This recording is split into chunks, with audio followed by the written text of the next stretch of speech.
everyone. Welcome to Devil Details Podcast, detailing all things Blackbird. This is episode 3 with Hand to Mouth. I'm Kristen. And I'm Sarah. And you guys, we are so excited. I have to say our word. We're so excited about this episode. First of all, the show episode is great, but this podcast episode, our best one yet. Yes, you won't want to miss it. I can't tell you how awesome it is. Obviously, by the name of the episode, you know, we have C.O. Carter himself, Joe Williamson, on the show. Yay. We just finished talking to him. He was so much fun. He was so fun. Really cool. So nice and down to earth. So nice. And had so much to tell us about his time on the show and his character. And it's really good. I could rave about him for hours and hours. Yeah, he was amazing. So we're going to get to that. But first, we're going to jump into our deep dive on the episode recap. And it was an intense episode. Huge episode. And we have been hearing about this episode for a long time. Yes. First of all, when we first talked to Joe about doing this podcast, it was weeks before any promo interviews, any press junkets had come out. It was probably almost a month ago. Yeah. And he told us, yes, I'll be on your show, but wait until episode 3 and you'll understand why when you watch it. So we were already preparing for this episode. And then interviews with Dennis Lehane and Taron Egerton came out where they're saying, oh my gosh, there's this, big stuff is happening in episode 3. And it really gets you wanting more. And it did. It definitely did. It did what they said it was going to do, for sure. So yeah, do you have an episode description? I do. So the episode's called Hand to Mouth, and the description is, struggling with his transition to maximum security prison, Jimmy initiates a friendship with Larry. New holes in Larry's stories are uncovered. Very generic, but... It's generic. There's obviously way more happens than what's in that description, so we're going to get into it. So, beginning of the episode.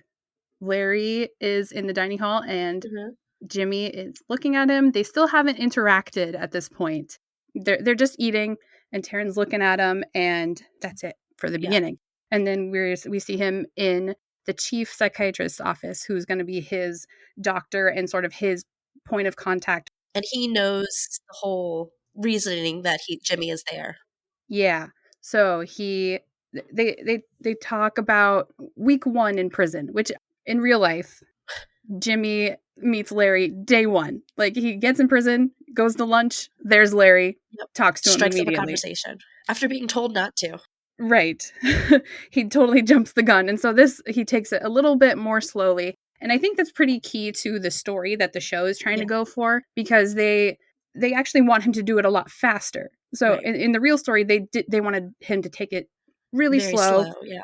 Don't give anything away, but in this story they're kind of pushing for it to be a lot faster. Yes. So the fact that he's taking his time is kind of putting pressure on everyone, and I think that kind of builds tension and builds the story. During this talk between Jimmy and the psychiatrist, Dr. Zickerman, played by Christopher B. Duncan, they're talking about how his first week in prison was, and they're sort of flashing through scenes of like prison life and really demonstrating sort of how scary and unpredictable this prison is. It's totally different from any other prison. Right. Definitely different than where Jimmy just came from in Milan. And like you see someone got stabbed and you see someone throw up all over their food. Yeah. And it shows like a flashback to the prisoner who was in Jimmy's cell before him. Because it shows blood on the wall in Jimmy's cell. Yeah, or the floor or something. Yeah, somewhere in the room. Yeah, and it flashes to someone just mutilating themselves and causing this permanent blood stain. And so the doctor tells Jimmy that he's prescribing him antidepressants because everyone in his unit where Larry is, that he purposely put him close to Larry, and everyone there is on some sort of drug. So Jimmy has to be on drugs. Yeah. I thought maybe they could give him like a placebo pill, but I guess then the pharmacist would know, so. True. And also, a good point is made when Jimmy says, there's nothing wrong with me, I don't need drugs. And then the doctor says, hence prison. Right. So like, for selling drugs. Right. Like you're in prison. So like there's not nothing wrong with you. Right. And I think an antidepressant was actually probably the smartest thing because of the situation he's in. Is very isolated. It's very dark. And so I think it could cause, those depressive episodes. For sure. Yeah. So that's probably a good thing for him to be on. Yeah. And so that kind of builds this relationship between Jimmy and his doctor. And he seems like a very trustworthy person that he can go to. And the doctor gives him his personal phone number. Like in any emergency, if you tell someone you have this number, that basically means you need to talk to him. And I like that Jimmy was repeating it over and over and over in his head because I was doing that too. And I was like, just in case I need it for something in the show. Right. Do I need this phone number? Right. I'm going to memorize it really quick. Do you have it? Can you say it right now? I don't right now. My brain is not working. Let me see. I didn't write it down. It's like 6. Hold on. I can do it. 612. Because he was whispering 612.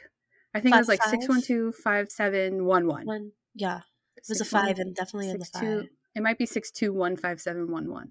It's something like that. Yeah. That sounds right. I should have written it down. That's yeah. But I was saying it over in my head. It was like the address on Finding Nemo. P. Sherman, 42 Wallaby Way, Sydney. 612-5711. The things your brain remembers. And so then we go back to Macaulay and Miller, who are working this case against Larry Hall together and working to solve more murders that they think he did. And I like how in their setup they have like, the traditional, very stereotypical crime solver room with all of the notes all over. Right, like the cork board thing. The lines drawn to this person and then this finding and then the arrow to go over to this person with this date. I thought that was kind of cool. Classic. Very stereotypical. For sure. And Miller kind of tells Macaulay that Larry sort of has two personalities almost, because one day, the day that he met him first, he was very meek and sad and quiet. And then suddenly, after spending a day with the Indiana cops driving around again, the next day when he drove him, he was on top of the world. And it was because these cops took an interest to him and literally told him he's a person of interest in this case. And so that kind of gives Larry this big head. Right, because at this point, they think he's just a serial confessor. Yeah. Other people think that that's what he does. And that's, and sort of what Larry is going for, ultimately, I think. I really love a lot of Greg Kinnear's lines in this show. Yeah. I think Lahane really, wrote this part for Greg and just wanted Greg Kinnear to say these lines. Because there's this line. His dick could have drilled a hole in granite. Talking about, how on top of the world happy Larry was. Such a good line. And he delivers them so well, too. It's perfect. Yeah. Yeah. First with the fuck your sandbox thing, and then now with this. And I'm sure lots more. Just Greg Kinnear is amazing. He's a superstar. I'm a big fan. Yes. A true movie star. Yeah. So, and at this point in the episode, Lauren Macaulay seems really unconcerned about what happens to Jimmy in jail. Miller kind of asks, what if something happens to him? That's your guy on the inside. And she's like, he's in jail. He knows what he signed up for. Yeah. Yeah. He sold drugs. He should have thought about that before he sold drugs and got himself put in jail. She's not concerned about him at all. No. Which is it's pretty different to how she feels later in the episode, which we'll get to. So now we're back in jail. See, a lot of this back and forth stuff is still happening. A little bit less now that Jimmy and Larry are in the same place, I think. Yes. But that's going to keep happening throughout the show, which is a great storytelling device. Yeah. And they do it so well. Like I said last time, it's very smooth transitions in between the two. Yeah, you're not jolted out of one scene into another by any means. But now is when we finally see Jimmy and Larry actually connect and sort of have a conversation. Not really. Larry doesn't really respond at first. No. He kind of blows him off. Yeah. Because he walks up to the table where Larry is eating lunch with some other people. And Larry's talking to this guy who he's visibly upset about their conversation about his car. They're talking about his car on the outside and how Larry is telling him he needs someone like his mom or somebody to take care of his car while he's in jail. To drain the oil or the gas so that it doesn't corrode. And this guy is getting really upset, and Jimmy's just kind of watching this happen. In this part, Larry, after the guy kind of storms away, gets upset, and Larry's like, someone needs to take drain the gas. It's going to corrode the fuel tank. Larry takes a bite of his bread. In the middle. Yeah, in the middle, and then like Yeah. sticks his thumb through it and is just holding this piece of bread. Just a very interesting Yeah. character choice. I liked too that one of the other inmates that was sitting at the table kind of looked over at Jimmy and smiled, and Jimmy took that as like, oh, I'm starting to feel accepted. Yeah. Like, oh, at least one person is liking me at this point or acknowledges me, because I think before that nobody really was acknowledging him. Right. And this kind of starts the theme of at least the first part of this episode, where Jimmy is trying to make this connection with Larry, and Larry's very resistant. He doesn't understand why this person wants to connect with him or be his friend at all, and he's just kind of blowing it off. Doesn't say 2 words to the guy for a while. Right. And then, so the next part of the episode is when Big Jim finally reunites with his son for the first time. Ah, what a scene this is. Yeah. Jimmy is brought to the visiting room, and they're alone. It's just Jimmy and Big Jim. It's not a normal visiting hour. Mm-hmm. He got special permission. Yeah, just these two, with a guard named C.O. Carter.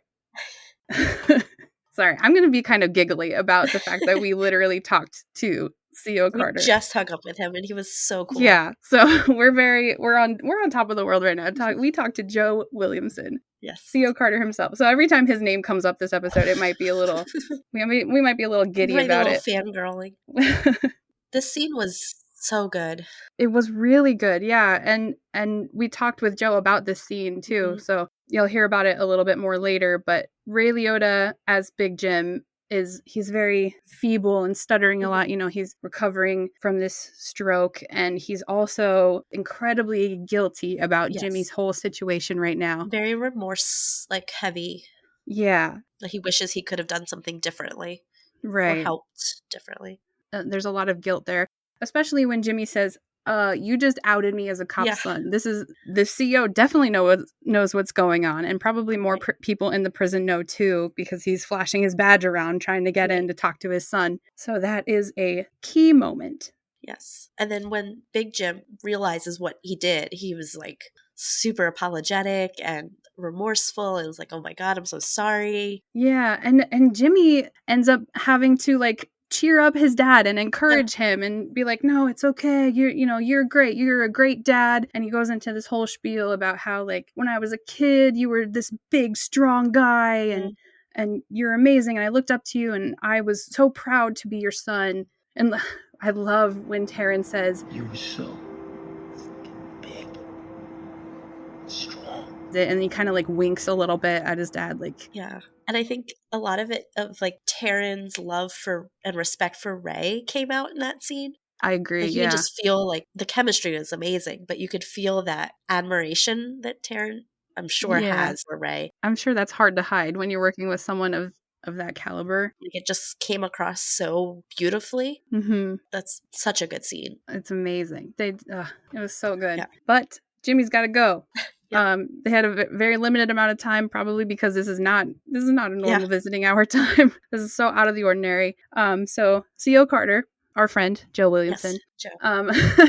He is taking Jimmy back to the main part of the prison, and on their way back, Jimmy asks him to keep it quiet. And at this point, the CEO is very cordial. Yeah, he's still very friendly, the same as what he was in the second episode. And he tells Jimmy, like, who's gonna listen to me? I'll keep the secret. That's fine. Right. Everybody in here is a cop's son or something. Like, so many people in here are cop sons. Yeah. And so he's still not acting very suspicious here. But now we know how he found out about this whole thing, which we've been tracking for a while now. Yes. Because we knew that he was going to find out somehow. So this is him knowing, and now he's going to how he figured it out. Starting to put things together. That and use that. But he's, at this point, he's friendly. He's fine. He's talking about how his dad, did the same job and said how it's only a hard time if people make it a hard time, if people give you a hard time. So it doesn't have to be that way. It's fine. Everything's cool. Don't worry. Don't worry about it. Your secret's safe with me. Yeah. And he even gives Jimmy kind of a tip to make his life in jail presumably easier, and tells him about this guy who's been asking about him. Right. Like Italian mobster type. Yeah. Who's a big deal on the outside. Vincent Gigante. what do they call him? Not what do you call him? A long-termer? Yeah, they kept saying old timer. Old timer. This old timer, but he's like this big mob boss. Yeah. That's the old timer? Yeah. So T.O. Carter tells him, this guy's looking for you, and gives him a hint that should make his life easier in prison, like giving Right. him this friend who's kind of a big deal. Yeah. It'd be in his best interest to kind of get to know him. Yeah, which kind of starts this give and take between Carter and Jimmy, because Carter's done him this favor. So now he's going to come looking for a favor of his own, which we'll talk about in a minute. Yeah. But first, we are back to Macaulay and Miller, who they discover that cops found tons of evidence in Larry's van related to Trisha Reitler. And in his dirty van. His dirty van, not his clean one. Like tons of evidence that seems so obvious. And Miller's like, are you kidding me? Like, what is this? And this is also this whole bit that starts with Lauren Macaulay's character and these men asking her about birth control, because this is a big topic. They found a, quote, bottle of birth control, and it just starts this thing where the guy's like, do you keep your birth control in a pack? Right. Or, well, first Miller says it. Miller's like, do you keep it in a pack? And she's like, yeah, what do you keep yours in? Like, she snaps back at him, which is great. It's very mansplaining. Yeah. And he says, I practice the rhythm method, which I feel like is such a man thing to say. Yes. Like, okay. Very typical guy. I wear a condom. Right. But I think this was the moment where she kind of is second guessing Larry's involvement in these because of all these kind of inconsistencies. Like, I feel like she was questioning things more. Yeah, we start to see that throughout the episode.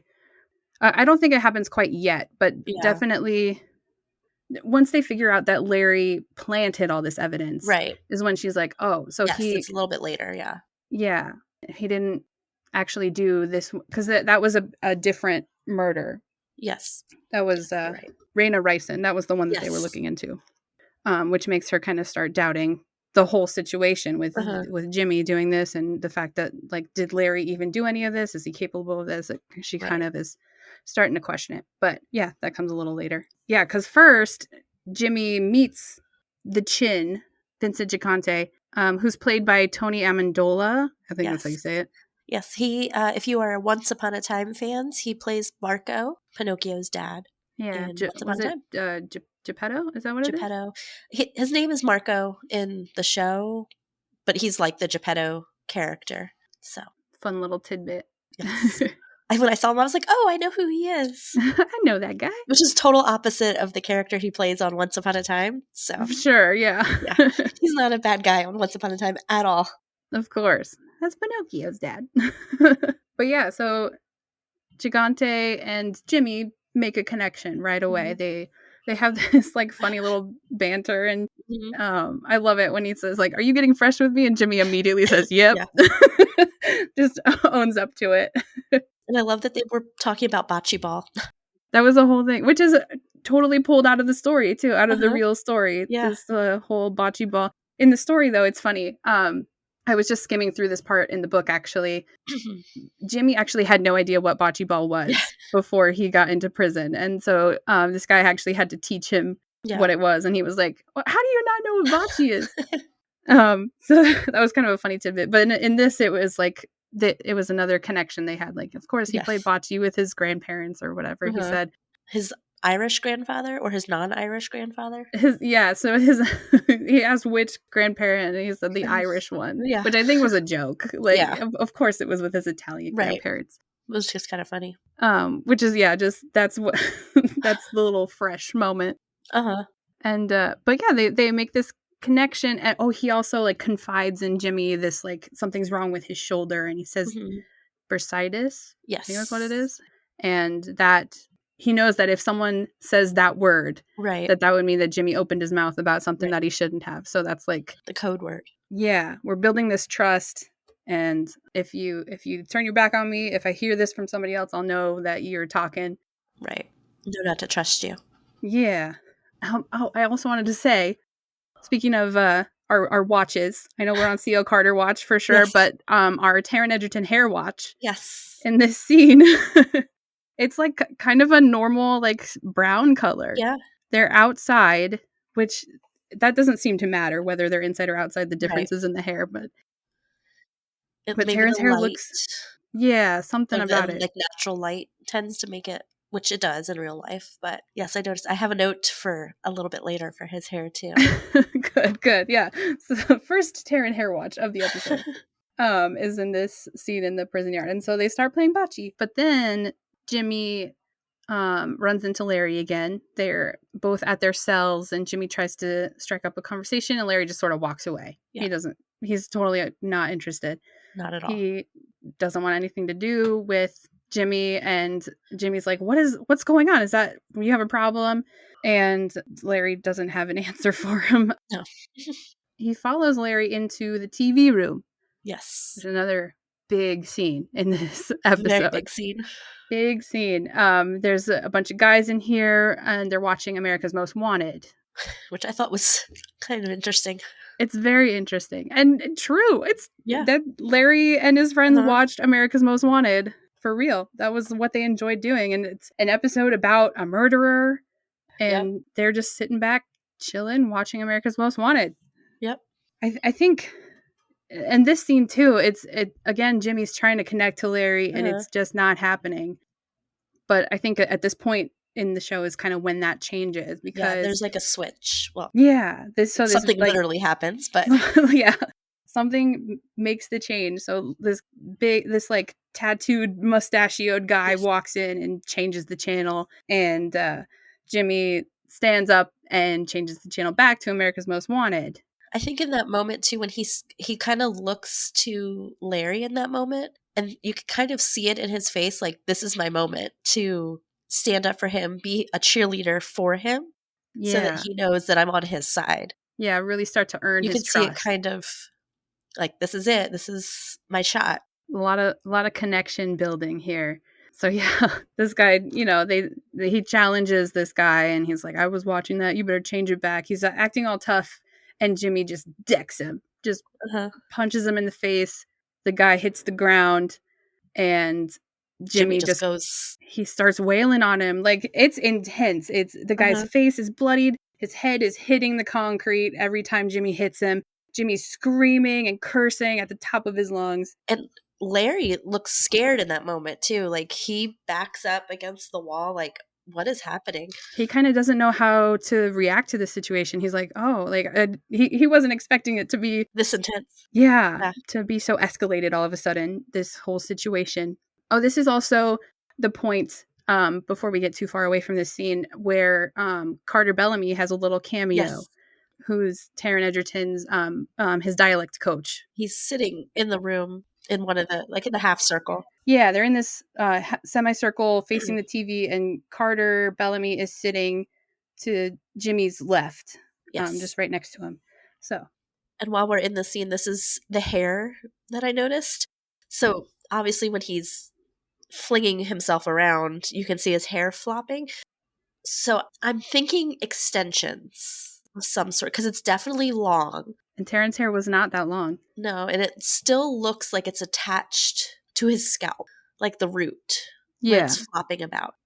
And maybe it is a really good wig. It could be a wig. It's definitely dark in that scene. Like, it's a dark brown, almost black color. Yeah. So I'm thinking, I don't know. I go back and forth over extension and wig. For real. And the mystery continues, honestly. We don't know for sure what's going on. It's probably a combination. But it's definitely long. Like, it's either a wig or extensions, but combined with just his regular hair being colored somehow temporarily every single day. Yeah, it's definitely his natural hairline. Right. But I'm wondering if they just followed it. Like, they just followed his hairline. I guess they could. I mean, I guess they could just, like, individually place the wig on his hairline. I don't know. It's probably not the point of the scene, but it's the point of our podcast. Taron Egerton's hair. Yeah. And C.O. Carter. That's the podcast. The name of this show should have been That's the details. Yeah. The devil That's what details. you're here for, guys. His hair and C.O. Carter. I bet you didn't realize what devil details we were going to be so hooked on, but so in real life, Jimmy, he's definitely a tough guy, and in prison he did try to establish himself. And even before he ended up in Springfield, he wouldn't let somebody mess with him as far as like other prisoners go. Right. He would get back in someone's face if they were trying to mess with him. So it's not super out of character for Jimmy to step up like this, but I think the physical, like punching and fighting and getting really worked up, that was kind of something that was a little out of character for Jimmy, and he kind of let himself get carried away. And he gets thrown into solitary confinement at this point, and the emotion on his face is so hard to read when I was just gonna say that. He doesn't seem like remorseful or like scared or sad. He's just kind of like coming down from an adrenaline rush, I think, a little bit. And it was almost like it was an out of body experience for him, because he kind of looks at his hands like, oh, there's blood there. Like, yeah, like he bloodied his knuckles up punching this guy. Like that's a combination of his own blood and the guy's blood, I think, on his knuckles there. It also, I think he has some sort of feeling of accomplishment. Like, this was a step in the right direction for what I need to be doing. So I think that was a big deal. That whole scene was crazy. That was a big scene. Yeah. A turning moment in Larry and Jimmy's relationship for sure. For sure. Because when Jimmy gets out of solitary confinement, he goes back to his cell. He's just in there for a night, and Larry's there waiting in his own cell, which is just, right next to his. And they actually strike up a conversation for the first time. Jimmy asks about the guy who was freaking out about his car earlier when they met in the cafeteria, and they start talking about cars. Larry asks Jimmy what car he drives, which is a 67 Camaro SS matte black, which is so... Matte cars are so ugly. I wish people didn't have matte colored cars. Yeah, they're not cute. But it's funny to watch Larry like get excited over that kind of car. Yeah. Like you can see it's like, oh. Yeah, Larry's kind of into cars.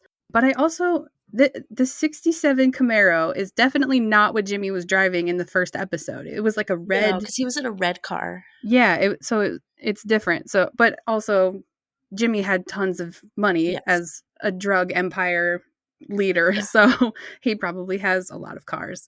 Right. So he just probably was talking about the one that he thought would be the most interest. Yeah, the coolest one. But then Larry's like, I like vans. Yeah. Like, I don't care about your sports car. But they kind of, they have this friendly moment and shake hands. But the conversation is interrupted. Yes. When Mr. Carter shows up. By our friend. And this scene, we'll get into it in a minute. But this is where my life changed for this show. This is when we figured out, yes, we were right. C.O. Carter, there's something shady about this guy. Yeah, he wasn't just a good guy. Yeah, our C.O. Carter watch led us to this point. But this is about the halfway point of the episode. So I think we're going to stop here. We're going to take a break. We're going to let you guys listen to our amazing superstar, Joe Williamson, who came and joined us on the podcast. It's so good, guys. So good. I'm still reeling. Like it was amazing. Yeah. He was so cool. It feels very surreal. He was so cool. And Kristen and I you'll hear this in the interview, but Kristen and I love him. He's so great. He's going to talk to us all about his experience with Blackbird and turning into this shady motherfucker that we know him as finally in this episode. So we're going to talk to him for a minute, and then we will be back with the rest of the episode. So enjoy. Enjoy.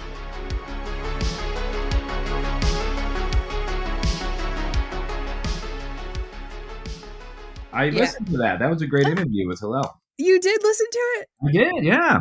Very interesting. Thank you for listening to it. Yeah, that's awesome. Of course. It was really cool to talk to him and hear his perspective of things. Oh, I'm sure. Yeah. I'd like to hear him interviewed after he watches the show and see what he thinks. Right. Well, it's so funny because he said, I asked him about the movie Driven, which was about John DeLorean. And he's like, I did not watch that. I don't like watching stuff. I know way too much about the subject. And he totally was like, nah, I didn't watch it. And then when I asked him if he'd watch this, he's like, oh, yeah, probably. Yeah, it sounded like he'll get around to it eventually. Yeah. Maybe once it's all like done, he can go back and binge watch it. Yeah. Yeah. That's the biggest thing I'm hearing. So are we recording? We're recording. Yeah, we're in it. That's the biggest thing I'm hearing so far, and it's great feedback. Is people are like, I'm so frustrated, I can't keep watching right now. I want to watch more. I want to binge it. Totally. I'm such a binge watcher that I am that way. Like, I'm like, I want it all right now. I want to finish it in a weekend. But I think with this show, it's good that it's every week because it gives you time to process what happened on the episode and decompress, because there's such heavy episodes that if you had 2 or 3 at a time, it would be too much, I think. Oh yeah, if you watch the whole thing in one sitting, you need a shower and a walk outside. Something. It would be. And it's heavy material. Yeah, that's true.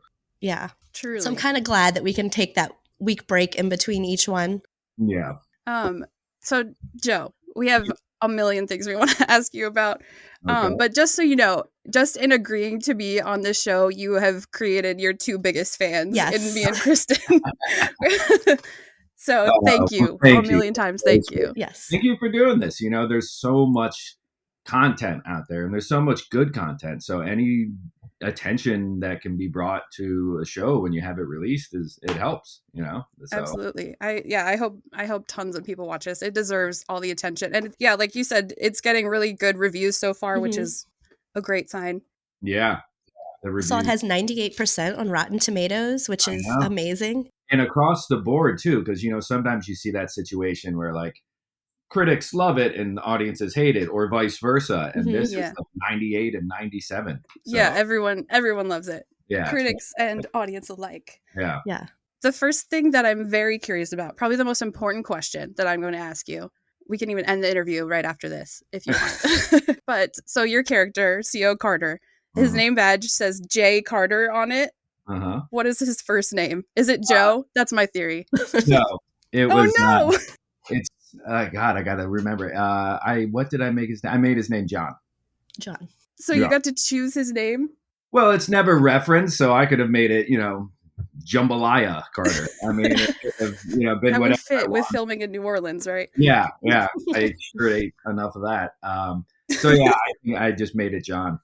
Fair, cool. Yeah, you know, when you're building like your backstory and all your stuff, you know, that was one of the things I was thinking about, and just his whole life, and it was a really interesting role for me because I mean, I'm sure we'll get into all this later. I don't want to jump ahead too much, but it really allowed me to try to approach a character really egoless, because there's a lot not to like about this guy. There's and not just what he does in that you see on screen, but what I built, what I created in my mind, what his life is like. These situations he gets himself in, he's constantly screwing up, and his life is just a mishap after mishap. And he's divorced. He's got a daughter he barely sees. He's drunk, you know, drinks a 12-pack every night. Like, this guy's not living his best life. So, which causes him to do some really bad things. Yeah. Yes, which we have just recently discovered in watching the 3rd episode. Yeah. Which I know you. So you said you've listened to our show. So you know that we've been suspicious of C.O. Carter for a little bit, just from the trailer. And in the 2nd episode, he's so friendly and like, you know, he's calling Jimmy buddy and, you know, being friendly. And then even in the beginning of episode 3, he's like, you know, giving him tips and stuff like that. And then there's just like a turn. flip. Yeah. You know, it was really interesting. It was a fine line I wanted to walk with him, because I didn't want him to be like, hey, welcome to prison. Like, I didn't want to be too friendly. Right. But I enjoy also, your stay. But and what I was thinking and how I was trying to approach it, and you work it out with the directors and stuff and Dennis, and I wanted him to. I don't think Carter, and sometimes when I'm talking about characters, I'll refer to him third person. Sometimes I say I, so it's just stupid actor stuff. Got it. I don't think Carter is the brightest guy in the world, but I think he's really sly. And I think he has street smarts, for lack of a better word. So this prison is his little kingdom. And these prisoners, until he knows if there's going to be something that he can extract from one of them, there's some way that he's a user. Until he knows how or if he's going to be able to use them, he doesn't show all his cards. So he's not going to be an asshole right off the bat because he doesn't know if that is the approach that is going to be necessary. Right. And so I tried to kind of walk the line of, he seems friendly enough when you first meet him without it going over the top. And then I also did some of the research I did. I watched this show. I think it's on a competing streamer, so I won't say. It's about people that are prison guards in a supermax facility in, I believe it was New Mexico. And I think there's sometimes this stereotype, or it's just like the first thing people go to is that they think every interaction in a place like that is, one of hostility or violence or antagonistic. And I don't know that that's necessarily the case. I think sometimes, some people are trying to get through their day. They just have a kind of a unique job, but there's different approaches. Sometimes that's what interactions are. And then sometimes it's like, hey, you don't cause me trouble, then I'm not going to cause you trouble. Right. And I also rewatched a show. Probably one of my favorite shows of the last 5 years is a show called Escape at Dannemora. That was directed. The whole series was directed by Ben Stiller, and it's been Benicio del Toro, Paul Dano. It's a fantastic show, and David Morse, who's a great actor, plays a prison guard in it, and he's just very congenial, has a good relationship with everyone. So that kind of informed me a little bit. So, I didn't because when Jimmy first gets to the prison, I don't know that he's undercover. I don't know that he's there to snitch. So I didn't want to be, so I can't be playing that already, that like, right. Hey, I've got this long game, but I don't know who he is. And until I know who he is, I'm going to kind of appear harmless. I'm going to appear as someone you can trust, just in case down the road, I need to get something from you. And that's what we see in episode 3. It definitely comes across. Okay. Because I was watching it with my sister, and she said, I don't know if I'm supposed to like him, but he gives me shady vibes. She's like, but I kind of like him right now. Yeah, well, yeah. It's been a lot of fun, and it's getting a lot of reaction. And it's not, when Dennis first told me about the role, it was funny. He said, I think I have this role that you'd be really great at. And I was like, this is awesome. This is amazing. He goes, now, I've never seen you play this type of role. So the one side of you is thinking, oh my gosh, this is so exciting. I get to show a different side and play and explore a different character. And then the other side, the actor imposter syndrome side, is like, maybe there's a reason I've never played this role before. Oh my gosh, can I do this? Yeah. Yeah, because I was going to ask, like, you, for the most part, a lot of your characters that you've played before are like the wholesome husband role, or like, just like this nice guy role. And then now we have C.O. Carter, who starts out nice in the beginning and then totally is almost out of character for Joe Williamson. But it was a lot of fun, and I got to stretch myself, and I got to see if I can do more than what I generally am seen as doing in this town, and hopefully I can. I mean, so far so good. Yeah, I can't wait to see what happens next. We're loving it. All of C.O. Carter's scenes, my jaw was like, because also this whole storyline with C.O. Carter is not a real part of the story. Like there's no corrupt C.O. stuff going on in the book or anything. So it's totally new. And so I'm so well versed in the actual story too. And so like just seeing that, it was a big surprise, and it's probably the most exciting part of the show for me anyway.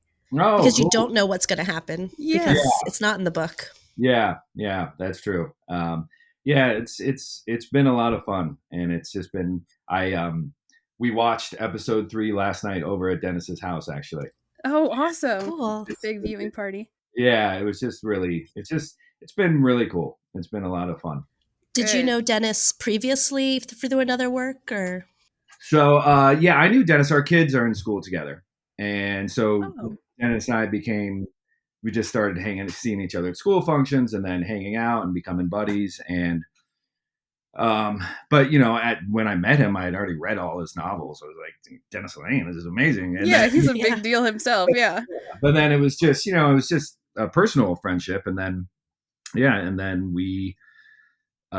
told me about this part, and I was like, oh man, so get the chance to work together was great. And he's a great boss. He did a fantastic job of show running.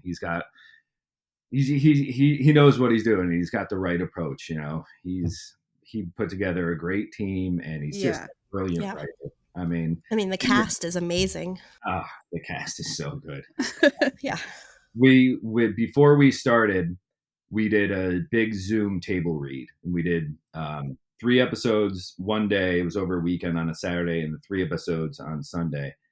And after reading and in hearing everyone do their part and just reading the scripts and hearing it out loud, I think everyone was like, wow, we've got something on our hands here. I mean, these scripts, they were amazing. And they just, you're turning the page. You can't wait to see what happens. And even if you know the story, you still are just like seeing how it's going to be translate to the screen. And then to see Taron and Paul and Seppi and Greg and Ray, of course. I mean, I've been blown away by everyone's performance so far. I think everyone it's been amazing. It's been so gripping to watch. Even the stuff that I, was on set watching them film, or stuff that I know, like I'm sitting on the edge of my seat, like watching them. And the stuff between Taron and Paul, they have so much amazing stuff coming up. I feel like there's all these two-handers in this show. So there's Seppi and there's Greg, and they have this amazing chemistry and work together. And then there's Taron, and then there's Paul, and then there's Taron, and there's Ray, and there's me, and there's Taron. And it's like, it's a lot of really, really good stuff. Yeah, I think that's probably the most compelling part, is just all these relationships and the complicated dynamics between all these pairs of characters. Yeah. It's very cool. Yeah, it's been fun. I want to ask you, from episode 3, the scene where Taron and Ray they talk for the first time since when Jimmy goes to the new prison, and you're in the background. Were you actually there the whole time that they were filming? Yeah. And what was that like to watch their chemistry kind of come to life? It was beautiful. It was a beautiful scene to witness. There was some parts where like I could hear clearly what they were saying, and then there's some where it was a little low. But just that was I think my first day on set, and I met Ray. Wow. And it was just to get to see. I mean, I'm of the age where Henry Hill is just one of like the most iconic performances ever. And so, walk onto set my first day and shake hands with Ray Liotta. Yeah. And he gave me a compliment about the table read. He was like, "You were great on the table read." And I was like, "You didn't have to do that." It was just amazing. And then to see, he's just, him and Taron both and everyone, they're just so devoted to their characters and to their roles. They care so much. And to really see that level of devotion it's inspiring. Well, it comes across, I think, in the show that everyone was so passionate and loved it so much, and I think that's coming through so strongly in the show, and I think that's probably why it's doing so well, because everyone put everything into it. So I think that's why it's doing so well. In my opinion. I think you're right. So the show obviously deals with a lot of heavy subject matter and corrupt COs and just like prison life and talking about serial killers and stuff. So was that something that was kind of hard to stay in mentally, and kind of, was there some stuff that you would do to get away from that, decompress? What was it like mentally? I mean, it could be challenging at times, but we all really, some actors all work different ways, and some actors will stay in a character for 6 months if that's what they're shooting. We didn't really have that here. Everyone was able to really enjoy themselves with each other when we weren't rolling. It wasn't like, Taron and I weren't like giving each other eyeballs in between takes. We were like Right. talking about my family and talking about his life and stuff like that. So yeah, Good, I mean, good. it is really heavy, dark material, and it's a lot of a lot of it examines just toxicity, masculine toxicity and power toxicity. Like power corrupts, and that's the whole thing. I was thinking with Carter is that like here he's got this little kingdom that he's in charge of, and is he benevolent? No, he's he abuses it, and we see that so often in life is so many bad things are done by people either seeking power or exercising the power they have. So yeah, it was heavy stuff, but we also I live in Los Angeles. I've got a wife. I've got 2 kids. I was in New Orleans for most of the summer, and I wasn't gonna, just sit there and be depressed every day. Yeah. Yeah. All right, I have to make sure I'm gonna come back home to my wife and kids and be not a shell of a human being. Right. Sure. Yeah. So, do you think you were in New Orleans for such a long time, and it was during a crazy time in New Orleans with first of all, COVID COVID. was affecting everything, and then there was also a hurricane. Mhm. So, Yeah, what was that all yeah. like? So COVID, we were testing nonstop. You'd test the day before you went to set. You test the morning you got to set. Obviously masks and stuff, and then in between takes and setups and stuff, which then makes it more time because then makeup has to come in, and then you're sweating under the mask, and stuff like that. And then yeah, so the scene between Taryn and I, excuse me, in the jail cell, that was in episode 3, the big kind of turn scene. Yeah. That was the last. Yeah, that was the last scene I filmed of the whole series, and we were Wow. leading up to it. So the whole summer we're leading up to that scene. We're leading up to that scene. We're leading up to that scene. And I'm thinking about it, and that's the scene since it's the very first piece of material Dennis ever sent me before I even got a script. I got that scene, and the night before we're supposed to shoot, we get notified we're evacuating to Austin. Oh boy. For that thing. So then it gets pushed a month. So yeah, I give Dennis and the team they put together and our whole cast and crew a lot of credit. It's not. I mean, you got New Orleans, you got summer, so it's hot. The air is heavy. The air like sits on your shoulders. You got COVID, and then you've got a hurricane, and they got this thing done. They got it. I give them a lot of credit. It was not easy. No. Yeah. Wow. I'm so glad it came together. And that's crazy that they evacuated you to Austin. Yeah, they wanted us to, in case it wasn't as bad as projections were, they wanted us all in one place and all kind of close by so they could get us back. Quick. And then I think we spent the weekend in Austin and then woke up Monday and they're like, all right, everyone's going home because it's going to be a few weeks. Yeah. Yeah. That's crazy. Yeah. And and being in New Orleans with obviously Katrina, and seeing another one come and seeing the long time, talking to people at the hotel and residents, and you can just like, it's almost when you talk to people that have lived there a long time, it's almost like there's a pre-Katrina and then a post-Katrina. Yeah. And then to have the prospects of this other one coming in, and is it going to be as bad? Is it going to be, like it was heavy. Yeah. I live not far outside of Austin, and so I remember because we were projected to get some of it too. And I remember thinking, oh gosh, it could be bad. Because we had one, I can't remember the name of Hurricane Harvey. Yeah. Hit not too far from San Antonio. And so it was one of those like wait and see type of moments. Yeah. Yeah. So what are some like really fun, happy moments that happen on set?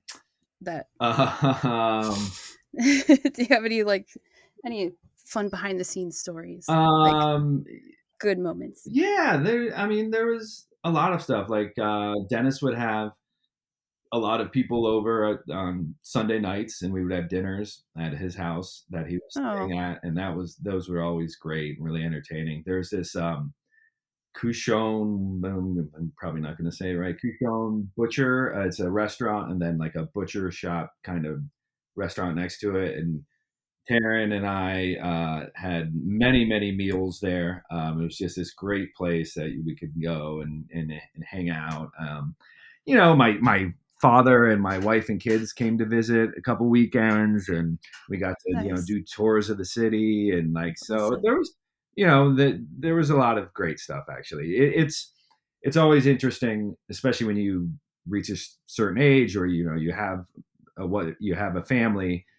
To be on location is great in one sense because it's kind of brings everyone together. It can be this sense of camaraderie, but it's also really hard because you're obviously not with your family. Right. So we tried to really make the most of it. There's Good. lots to do in New Orleans, that's for sure. Yeah, it's a great food city, and Yeah. for the role, I actually I put on a bunch of weight for the role, so I was in the right city for that. Yeah. You eat all the beignets that you could. Yes, that Yeah. So what was that process like of putting on weight and sort of, I mean, you look totally Yeah. different in the show than you do in anything else that we've seen you in. Yeah. That was a big difference. Well, Dennis, he told me when I got the part, he said that you're going to need to put on weight for this, and I wasn't quite sure at first why, but now I totally get it, because Jimmy, and I mean you see the shape that Taron is in for this role. I mean he looks like a sculpture. Yeah. It's unbelievable. Yeah. And Jimmy's that was that Jimmy Keene. He really took care of himself and physical fitness and his appearance, and meticulous about, even while he's in prison, he's finding out ways to have good food and sources of protein. Yeah. And so for Jimmy to get confronted by this guy who is just the opposite of that, he's schlubby, he's over, like I said, he probably drinks a 12-pack a night, he doesn't he eats fast food every day. This is a guy that on the outside, Jimmy would, if this guy tried to, if slapped him or tried to toss him around, Jimmy would, knock his ass out. Yeah. Yeah. Do that there. So that contrast really plays in Yeah. to that whole dynamic and the frustration and how powerless he is in that situation. Yeah. Wow. Yeah. So I mean, putting it on was fun. It was. It could be I mean, New Orleans is so hot in the summer, and Yeah. Right. being around 25 pounds heavier than I usually am, with a big thing. My wife just showed me a picture she had taken from a year ago yesterday, and I was like, oh my gosh, like I look visibly bigger. My daughter's trying to put her arms around me, and she can't. I have a huge beard, and it's like, oh my. Yeah. I'm sure with the beard and then a mask and then Yeah. under lights, and then the New Orleans heat. Yeah. But it Not was fun. it was fun. I've never really. This is my first time really having a role where I had this level of physical transformation for it, and so I enjoyed it. Yeah, I really, and I know the saying is putting it on is more fun than taking off, but it's actually been fun. It took me a while because we wrapped, I think, or October or something, and then the holidays hit, and I was like, I'll start taking it off next week, and then so this year I was like, okay, I gotta get this back off. So it's been fun to dive into that. Yeah. Well, so we saw a bunch of pictures and videos from the premiere, and you looked great. You looked thank you. A+. It was actually funny because when I was looking for just like signs of you in the background of stuff, I would see Greg Kinnear and think it was you. Yeah. Because you guys had like similar like curly hair, and you were both wearing blue suits and light blue shirts. I'm like, is that? Oh no, it's just Greg Kinnear. It's not Joe. Never mind. Just Greg Kinnear. You definitely could play brothers. So future role. Yeah, I hope so. when I met Greg at the premiere, and because our paths never crossed when we were shooting, Right. so it was great. That's to so go meet him. interesting that you don't realize that a big ensemble show like that, you wouldn't necessarily be in a scene with somebody. Yeah. And, I've been a big admirer of his work for a long time. Yeah. He's been doing it great forever. So, Yeah, he's a superstar. yeah, it was really cool to meet him. So how was the premiere night? So you met Greg Kinnear. That's great. Did you meet Jimmy Keane? I did. I met him on the red carpet. We had a black carpet, but yeah, I met him. Just said, exchanged a few words with him because I think he came to set, but it was after I think I had already wrapped, so I'd never met him.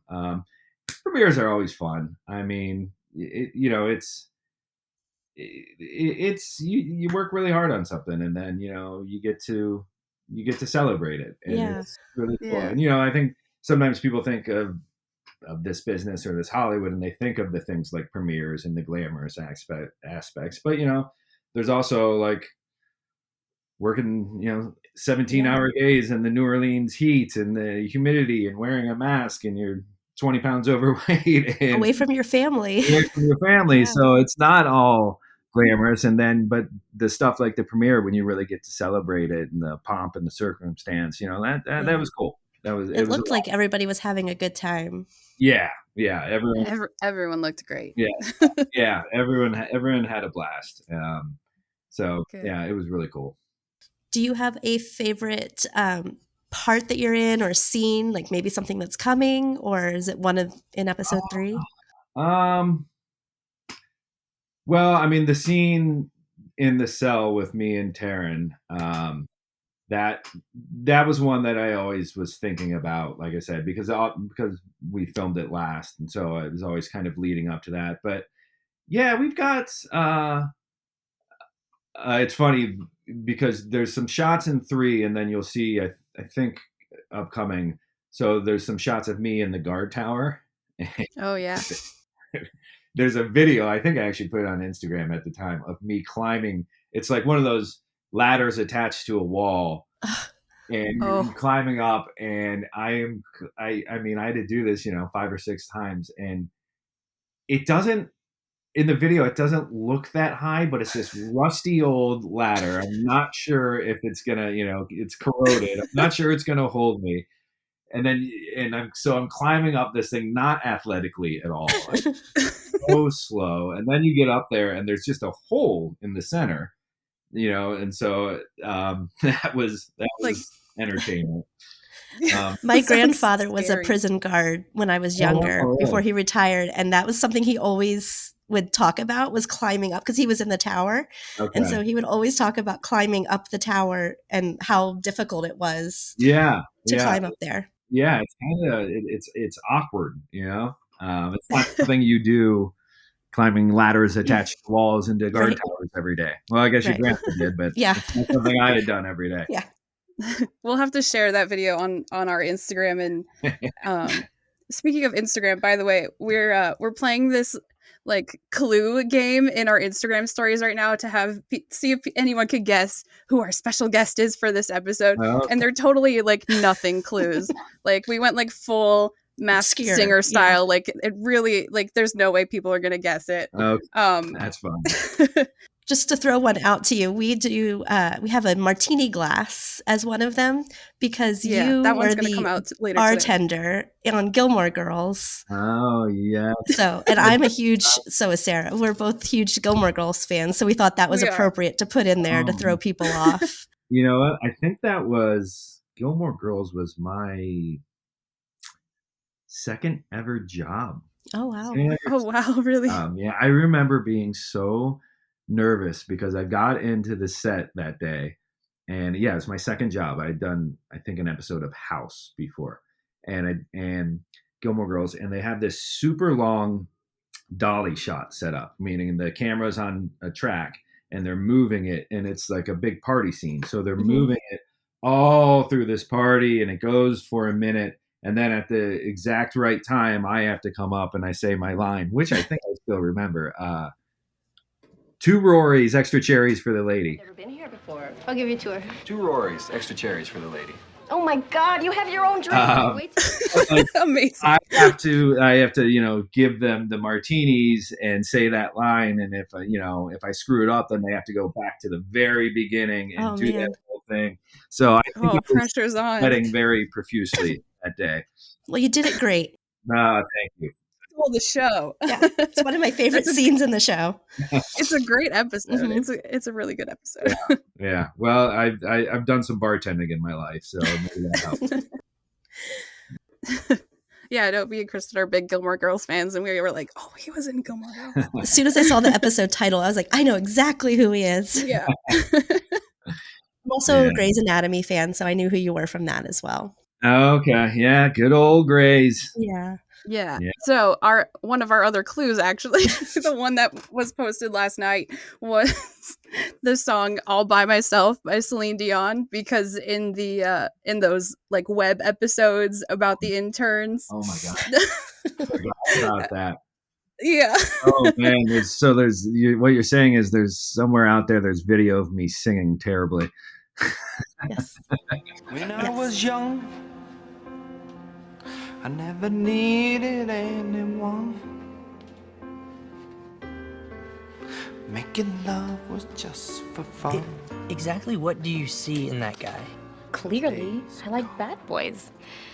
And Pierce, he's dangerous. All by myself.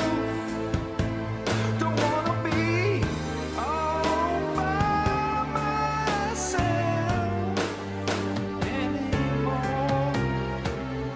All by Oh yeah, I remember those. Your karaoke moment. Yeah, those were cool. That was a cool job because there was a whole group of us interns, and we hung around for, I think I was on parts of 3 seasons, and sometimes it was you go in and it was basically like, here's your folder, but then sometimes they gave us a little more. I had a little love triangle situation that developed with a couple of the other interns, and that was really fun. And I've always said I would lay down in traffic for Sandra Oh. She's amazing. So kind to us. My first episode of Grey's, I think, was the season finale of season 2, I believe. I mean, the show was at the height of its, the show's still on. It still does. I know, still going. But it was so, at that point, it was a machine. It was a huge, huge thing. And Sandra was so kind to everyone. She was just the nicest woman. And she would, this business sometimes can get hierarchical, and the regulars don't talk to the recurrings and stuff, just silly stuff like that. But she had none of that. She is just a very, very kind person, and obviously amazingly talented, and has had a great, successful career. Yeah, she's brilliant. Totally. Yeah. So just going off of our other ridiculous Instagram clues, the first one, we put the theme song to Batman just because of your role in Ford Ferrari, where Christian Bale is in it. So like I said, totally ridiculous clues that no one would ever guess. So what was it like filming on Ford Ferrari with those? I mean, did you interact a lot with like Matt Damon and? Yeah, it's I had a lot of stuff where I'm basically, it was Matt's scene or John Bernthal's scene, but me and Ian, the other guy who played the other Ford executive, we just had a lot of stuff that with Matt. We had that scene in the plane when he starts. You're big. That's the best line that you have in the show.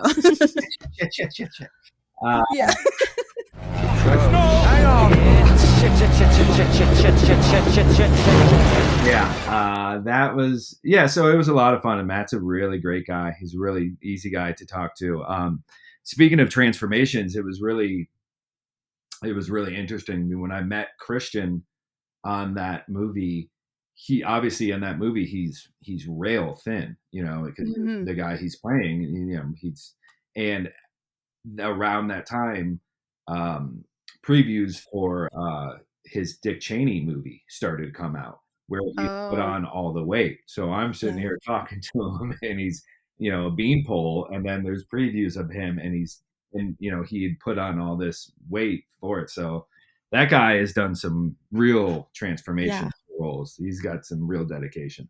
right. I watched Thor, the new Thor movie, and he's phenomenal in it. And obviously, he doesn't even look like himself in there. Yeah, I haven't seen that yet. My kids come home from camp today, so maybe we'll go see it. That's I'm good. very excited. That's It's why fun. I said I have to leave, because they've been gone a week, so we're gonna go pick them up. And I'm very Yeah, that's, you need that's your way more kids. important. Yeah, for sure. I feel like I said, Kristen and I have become your biggest fans, and I've like basically watched your entire filmography now, so I want to talk about everything. Thank you. Yeah, I guess is there anything else coming for you in the future? Like anything that we can maybe look out for you? Right now, I don't really have much going on. I'm kind of in that actor mode of like, all right, let's get back on the horse here and see what. There's a couple. Give me some scripts. Yeah, there's a couple things, but there's a couple things that are potentials, but there's nothing that's solidified as of right now. Sure. Is there anything that you really want to do? Any dream roles? Do you like this sort of like limited series thing, or would you rather do like another big movie like Ford Ferrari or something, or would you rather do like a regular series? Like what do you want to do? I mean, it's interesting because there's positive aspects of all that. Like working on a movie, the scope and the budget and with the stars, and Mangold, the director of like Ford Ferrari, was amazing. That was so cool. Yeah. But, and then also working on like this limited series, that knowing okay, you're starting here, you're going to stop here. And, that was great too. And obviously just the material is so great, and getting to work with Taron was amazing. My wife and I like horror movies. I want to do a horror movie. I would love to That work would be with, amazing. Jordan Jordan Peele? Yes. I can't believe it. Like, I think he's amazing. I think in the span of 2 films, he has catapulted himself up that list of when you're like, oh, who directed and wrote that? Oh, Jordan Peele. Oh, I'll see that. Yeah. Right. That's kind of a short list. Like, and that's not a lot of people just, you hear their name, they're associated with it. I'm definitely going to go see that. Right. And he's got his 3rd movie coming out. I'd love to do one of his movies. On the TV side, I'd love to work. I mentioned Escape at Dannemora earlier, but my wife and I also just watched Severance. Severance is really good. Yeah, and a lot of that was also directed by Ben Stiller. So I think he's doing some great directing work, and so I'd love to work with him. It's just there's you want stability. Like, obviously my kids are in school. We're based in Los Angeles, so there's a mix of, you want some stability, which would be great. So to be on a long running show would, always be awesome. But you also want, you want to love the material too. Yeah. I mean, it's going to be hard just to compare to this material. I mean, because picking up these scripts and getting to work with, it's so great working with Taron. He's such an amazing actor, and he's an amazing guy. And it's also, what I realized early on, and it's a lot of fun, is I can kind of do whatever the hell I want because everyone's going to be looking at Taron. Right. I'm in a scene. I'm just going to I'll try this and try that, because all eyeballs are going to be on him because he's amazing, It's crazy that he was, from watching him in the Rocket Man, and then in this, it's 2 totally different characters. Yeah. But blows both of them away. Yeah. I mean, he's a movie star. He is a real star, and he's a lovely human being too. He really is. I really enjoyed my time with him. Good. Yeah, we could listen to you talk about Taron for another hour. But we love everybody on the show too. We do. I mean, Joe, you are so good in this show Yeah. too. Oh, thank you.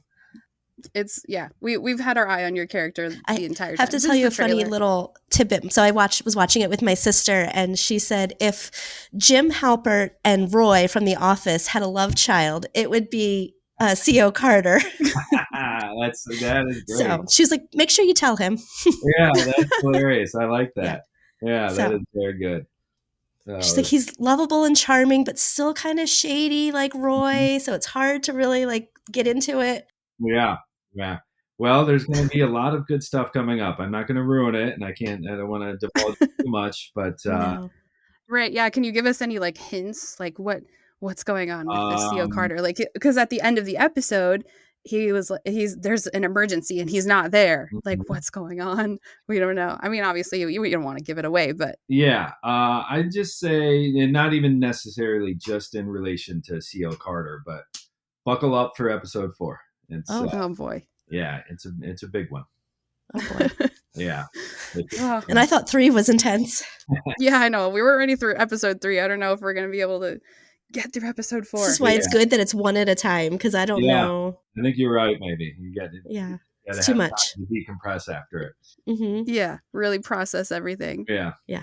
But yeah, is there anything else that you want to say to the watchers of Blackbird, the listeners of our show? I mean, honestly, I always, like I said earlier, I just want to say thank you because, like I said, there's so much content out there, and there's so many places that people can go to get their content, and there's a lot of different options. And I know people get sick of having to pay for this service or this service or this service. So if you're watching, I appreciate it. I really do. And this is why we do it. We don't do it to sit and on a computer somewhere and never be seen. We do it so to tell the stories, and hopefully people respond to the stories. So it feels really great to do something like this that you care about and that you think is a really worthwhile story to be told, and to really be invested in how it's told, and then to see this type of response to it feels really great. Good. Oh, we are loving it. It's awesome. Where can people find you on like social media and stuff? The main Instagram, Williamson_Joe. Yes. That's where to find me if people want to find me.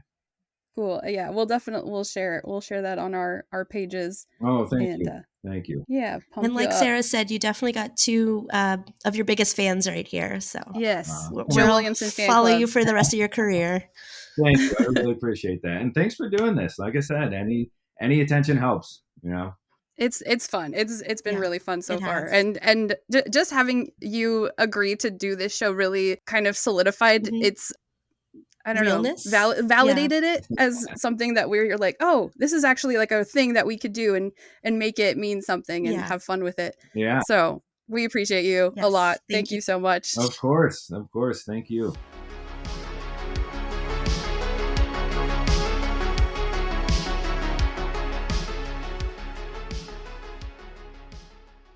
Hope you guys loved that discussion. It was so much fun for us to do that. I could talk to him all day. He was so easy to talk to.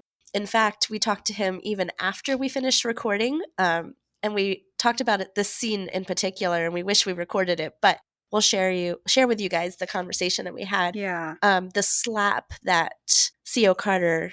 I know. I'm kicking myself that we didn't actually bring it up in the conversation. I hate that I brought it up after we stopped recording, but it just popped into my head because we were talking about gasping and being surprised by things on TV. And I said I gasped out loud when he slapped Jimmy in that scene. And he said that he actually hit him. Yeah. Like Taron asked him to hit him. And he's like, I don't know. And Taron's like, no, do it. Go for it. Hit me. Right. And I love what he's like, well, I don't want to mess up your face. You know, it's Taron Egerton. And that's Taron Egerton's face. I can't. I'm going to have the whole UK mad at me. Oh, it's so but good. Taron said, go for it. Yeah. So it's a real slap. A real slap. He really hit him. Yeah. He really grabbed his cheeks hard like that. So crazy. Yeah. Yeah. I can't believe that he came on and talked to us about all kinds of fun stuff. It was really cool. Yeah. Hopefully you guys really enjoyed Joe being on here. Joe, if you're listening, we love you. We're Thank you so much. the co-presidents of your fan club Yes. now. So look out for our new website. Yes. No. We're going to have a podcast all about him now. Yeah, we're going to start the Joe Williamson podcast. No. But he's super awesome. And if you haven't watched anything else that he's been in, I know we mentioned quite a few things during our conversation with him, but go back and watch it. If you've seen Grey's Anatomy, you've seen him in All Rise. He's oh yeah, he's so good in that too. He mentioned a few things that he's been in, so definitely check him out. He's awesome. And find his episode of Mad Men. Oh, well, he didn't talk about that on the show either. That was afterwards. Yeah. But he was on an episode of Mad Men. Yes.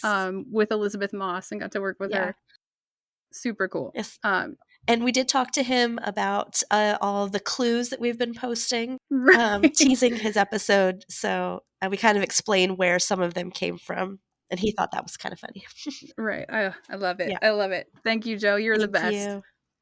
So getting back to this episode, this scene, the big, yes, which it was interesting to find out that was the last scene that C.O. Carter shot. It's still kind of early, so I'm wondering what else we're going to see from him later on. And I thought that was interesting, and the way they played it was still very fresh. Like they didn't have a chemistry, and even though they obviously now we know that he's worked with him for a while prior to shooting that scene. Yeah, so it was interesting. It was establishing their characters' relationship. Yeah, but they already had a chemistry, so it was. But you couldn't tell that they had that chemistry already. Yeah, it was still very new, and it was great. It was any time, this scene, and then one we'll talk about later with Carter. My jaw was on the floor. Yeah, it was crazy because this is completely out of left field. It's not anything that's in the book.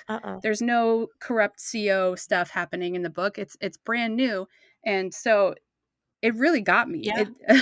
It was. I liked it that they put stuff in there that wasn't in the book because it did give that element of surprise still. Yeah, some added even though drama. They're changing things up that kind of is in the book. It's loosely in the show, but still to have something completely different that has that element of surprise. Yeah. I like that. It's so cool. It's probably my favorite bit in the show is this storyline, just because it's so fresh and I don't know what's going to happen. So it's really cool. Yeah, I enjoy it. Plus our friend Joe Williamson is C.O. Carter, so that helps for sure, I think. Anyway, we're gonna stop fangirling over Joe so much. Maybe. Probably not. So yeah, they go through this whole scene. I don't know how much we need to talk about this scene since we just talked about it at length with Joe. Yeah.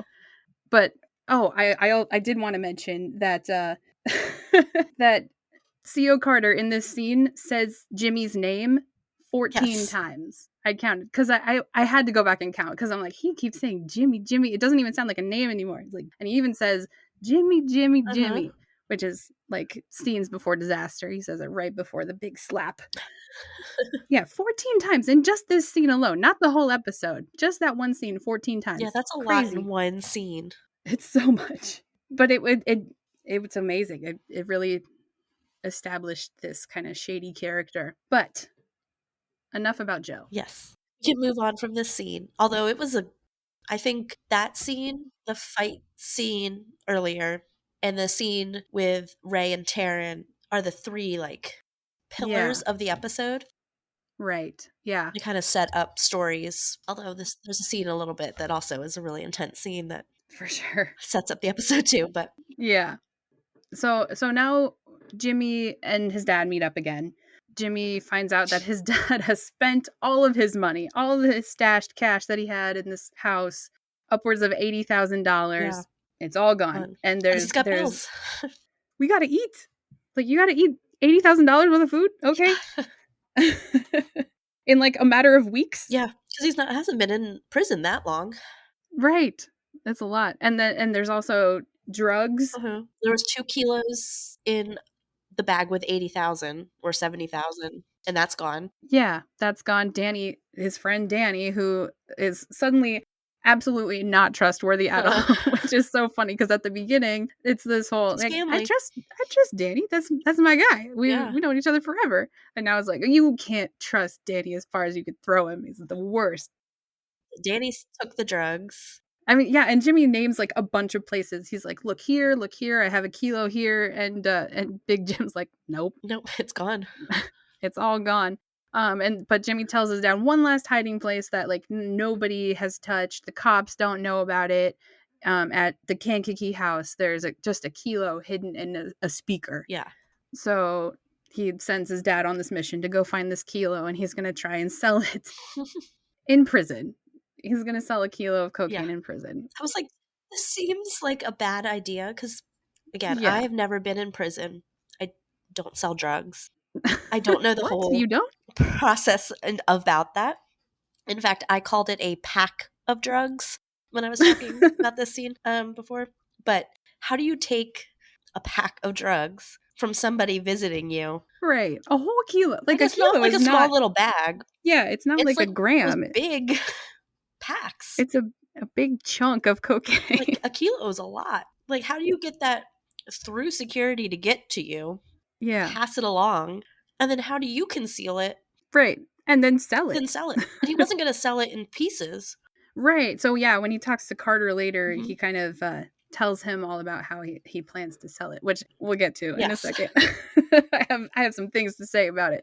But before we get there, Miller and Macaulay are talking to a sheriff who dealt with the Raina Ricin case, and Larry was a suspect, and they talked about all this evidence planted by Larry, and he also had an alibi because he was at a reenactment out of town. So he was not a suspect anymore. And Miller and Lauren were questioning, like, why did you just let him go? What? And he's like, I spent all this time resources, in government money looking after this guy for it to not come to anything because he planted this evidence. Yeah.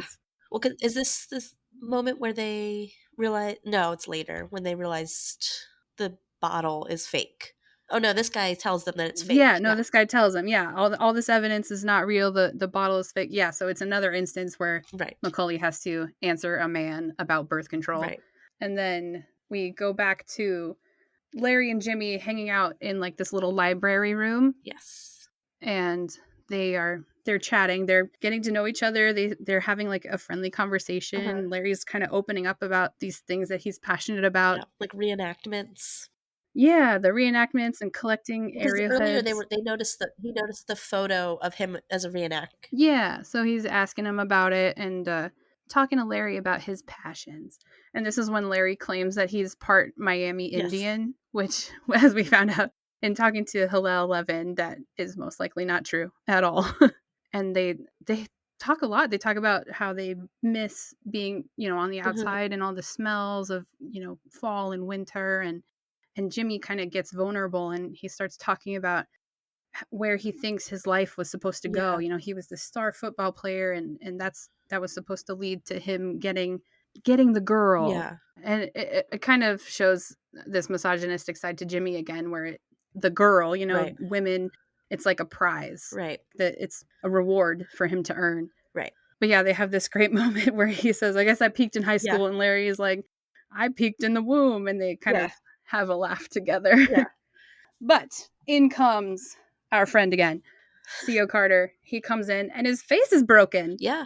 He's got a broken cheekbone. And he says, Larry asks him about it. And he says that he was playing hockey. It got too rough. And so there's this other guard there and he comes and calls Larry out of the room. Yeah. And Larry asks Jimmy to put a bookmark in his book for him. And Jimmy's like, of course, sure. So Larry and the guard walk out when we're just here with Mr. Carter and Jimmy. And Carter slams the book shut. Losing his page. Yeah. How mean. His asshole. So Carter wants an update about the money situation and what's going on. And so Jimmy tells Carter about his plan to get this kilo in. And Carter's like, this is not going to work. There's all these drugs that they kind of run the drug game in here already. So this is very interesting. And I think it might be something that happens a lot more than we're aware of, where guards are a lot more aware of the secret goings on between prisoners and like the drug trade and stuff and having to be involved in it. So he clearly knows, like, these are the guys who sell cocaine in here. You're going to have to mess with them if you're going to try and sell cocaine. But Jimmy's like, no, I have 1 kilo. Right. I'm going to sell it to those guys so that they can sell it. Yep. So I did a deep dive on how much cocaine was worth in 1996. And I don't know how accurate exactly these numbers are, but I found a couple of resources, and I found out, I didn't even look at today's prices. I should have done that too. But back in 1996, a kilo of cocaine wholesale in the US went from anywhere between $40,000 and $45,000. So it's probably like double that now, right? With inflation. I don't know how cocaine prices work exactly. Do they follow the inflation rules? Let's see. Right. I don't know how the trade works exactly. I'm not an expert. If you are an expert and you're listening to this, anonymously tell us. Probably don't give your name out. No. But theoretically, Jimmy could sell this kilo for like 5 times the amount that he needs to pay Carter, because he only needs 10 grand. I'm looking up to see how much it costs right now. Okay. So it depends where you purchase it, Hmm. because it's due to shipping. If you buy it in Colombia, where it's more local, it's only 1800s for a kilo, but it could be up to 34,000 in New York City. Well, yeah, if you're reselling it in the United States, it's probably a lot more expensive. Yeah. That's interesting that it's not as much as it was in 1996. In San Diego, it's 14,000 That makes sense because they're right by the border and of Mexico. 45,000 in Anchorage. Hey. So Crazy. And who knows what the drug trade is like in prison too. It Right. could be a It could lot be- more. right. But yeah, I think at minimum, Jimmy could probably get $45,000 for this. Oh, easy, yeah. Yeah, and that doesn't account for what prison prices are Right. probably. Anyway, that's the plan. And Jimmy tells Carter that, and Carter is like, nothing else better go wrong. No Right. more surprises. Like, do this, make it happen, give me my money. Yep. That's it.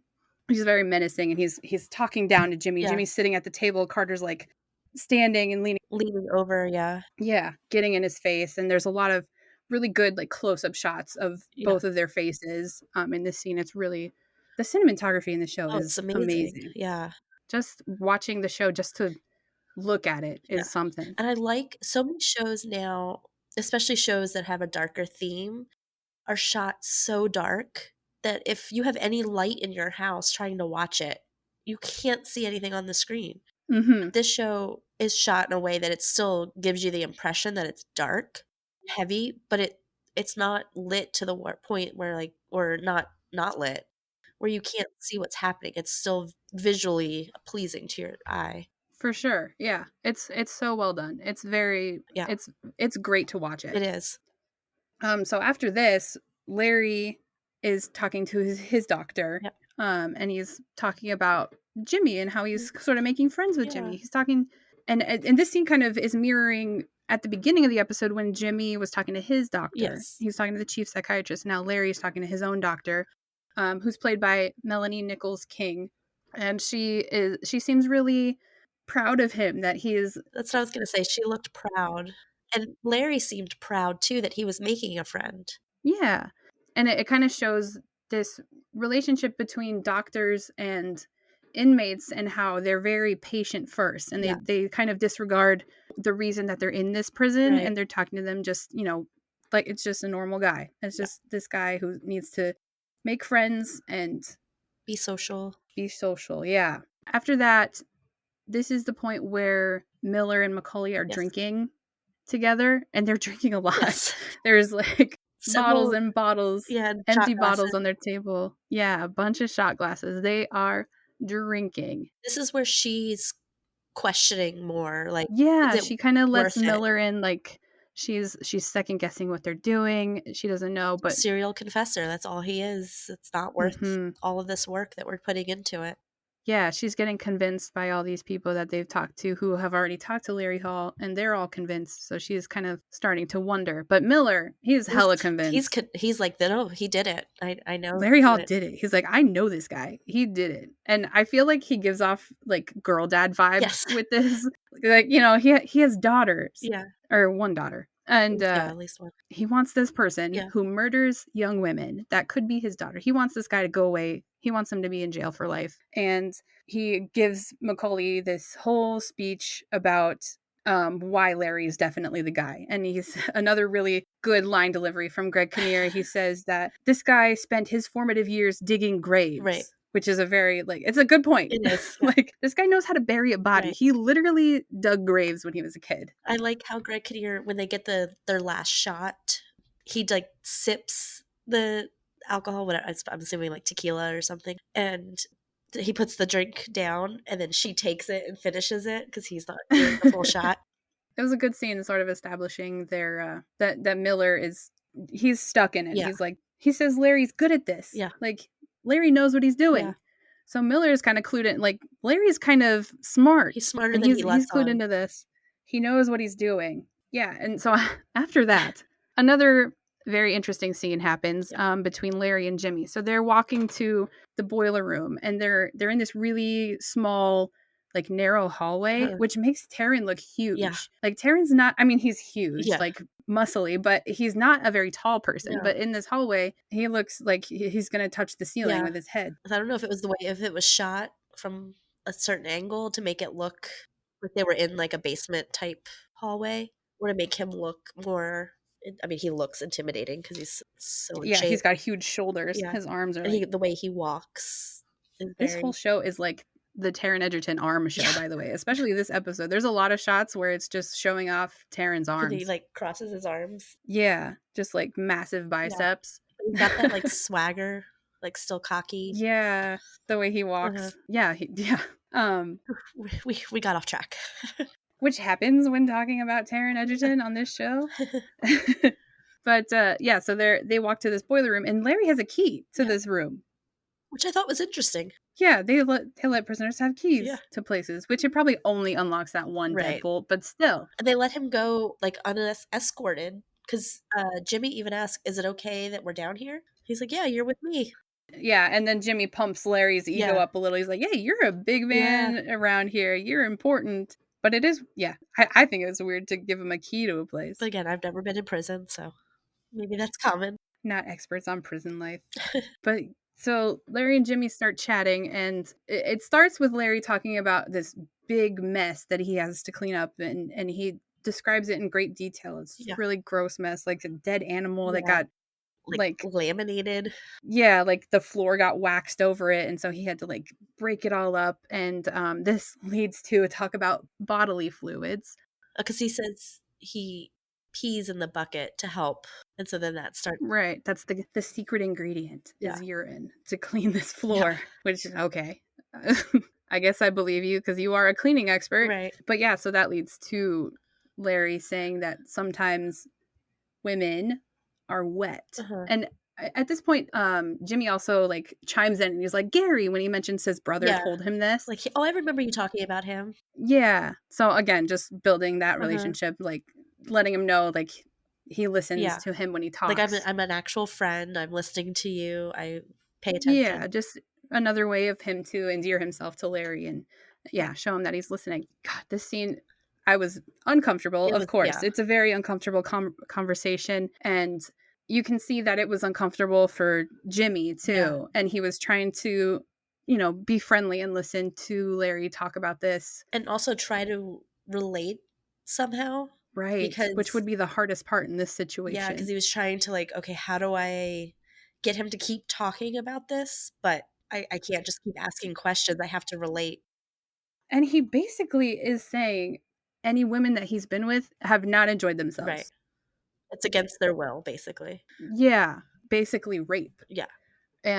But gosh, both Paul and Taron in this scene are like incredible to watch. It's so uncomfortable. Like I was cringing the whole time, but at the same time, their acting was so good. Like I could imagine after shooting that scene, I don't know how many times they had to shoot it, but I would hope it wasn't a ton because so heavy. I hope that they were able to like break out and like cleanse their mind for a few moments.